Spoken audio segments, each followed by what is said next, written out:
Hello, I'm Fantastic and Fantastic, and today I'm going to be talking about the Pad Island Remdra Descend or event that is now live in North America. So, starting today, our North American server will be enjoying this special week-long event in which players have to enter this dungeon to try and kill these special machine Remdra spawns, which will contribute to your personal victory count as well as the server-wide victory count. And when enough personal progression has been met, you will receive wonderful rewards, and when enough server progression has been also met, you will receive additional wonderful rewards at the same time. So, the big prizes in this are going to be the server-wide rewards, in which players will basically get 2 free pulls at the Beach Rare machine. So if you are planning to trade in for it, just be a little more patient. We should get those rewards within the next several days, provided people are able to play often enough. But the only drawback of this Gacha Dragon Remdra event is that it's on a limited time dungeon basis. So you only can play when it's convenient for Gung Ho. They will give you an hour time slot every day, and you'll have to try and make sure you can play in that hour time slot. Thankfully, this event is co-opable, and accounts, say that you have 2 accounts and they're different letter groups, such as my Mantastic and Fantastic account, I have technically double the time slots possible. I think right now I actually have one of my time slots open at this point in time, so I'll probably start playing that when I finish this video. So the way these Remdra events work is that basically you have to enter the dungeon and pray the special machine draw actually appears in it. And if it does appear in it, you kill it, you successfully clear the dungeon, you will then have your victory count increased by 1. And then when you have enough victory count for your own personal progression, you get those wonderful rewards. And then every time you also clear the dungeon with the Remdra spawn, you also add 1 into the server-wide victory count total. So it's quite nice for the most part because the personal rewards are quite amazing, and I'll just kind of show the case in right now. So basically, you get a Gold Tamadra, a King Tamadra, Shiny 99, Jewel of Creation, Snow Globe, Diamond Dragon Fruit, Magic Stone. And this is for the lowest level clear.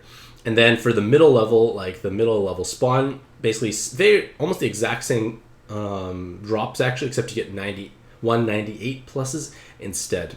And then the highest difficulty for the Island Remdra spawn, you get a 297, and everything else looks the same. So you get you get 2 297s. You also get a lot of Gold Tamadras, King Tamadras, lots of happiness overall. Like that's 55,000 monster points you just get right away. So just sell that 3 times, you'll be very happy. But again, the victory count will only increase if the Egg Machine Draw was encountered and you actually cleared the dungeon.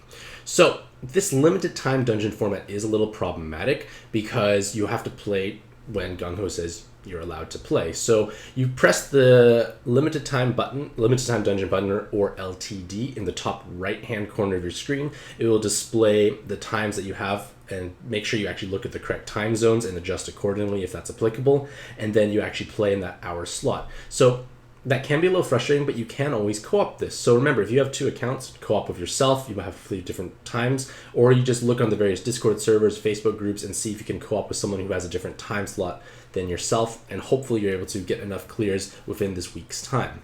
So if you do manage to get 7 victory counts for each of the difficulty levels, you will also get the rewards plus a Rainbow Event medal, which is quite wonderful. Like, it's not that difficult of a dungeon to play. The hardest part is actually finding the right time to actually play. And then the server rewards are what are actually quite exciting. So remember, if we get 80,000 victory clears on each difficulty, you will get, starting as 1 Dungeon Descend boss, so an Evolved Dungeon Descend boss. Can be very helpful. It could save you a lot of time evolving things that are annoying. You get a Select Rare Egg Machine monster pull, and then you get a Beach Rare Machine pull. And then if we hit 120,000 victories, so you go 80, and then we get another 40,000 more, we get all those rewards once again. So a lot of wonderful prizes to actually be acquired in this event. And then I know this is going to be a big important question is, what should we do with the Egg Machine Draw drops? So they kind of look cute. They are kind of adorable, perhaps. They do feed for monster experience, but their primary value is to actually sell for monster points. And they actually sell for a healthy chunk. So it is worth usually just selling them all unless you really want to keep 1 for a trophy basis. But don't fuse them for monster experience. They're much better off selling for monster points. And as I already mentioned several times, these dungeons are co-opable. It will save you half the stamina. It will also make it so if you do encounter an Egg Machine Draw spawn, the drop will count as a victory count for both accounts. So basically, if you encounter it once in co-op, the server-wide total count is raised by 2 because technically 2 players actually got the drop. So playing in co-op is infinitely more beneficial and time efficient overall. So in conclusion, this Pad Island Egg Machine Draw event is quite exciting. There are pretty spectacular rewards overall for what is arguably a relatively easy dungeon. And it's nice because at least all players can participate and feel like they are contributing towards their own level of progression as well as the server-wide progression, because it is nice having these kind of community-based events where the rewards are actually meaningful. So let me know what you think about this event in the comments below. Do you find these exciting? Do you find them challenging? Or do you just get a little frustrated because of the limited time dungeon format? Hopefully you all have a fantastic day. I wish you all the best of luck in your own pad adventures, and happy puzzling.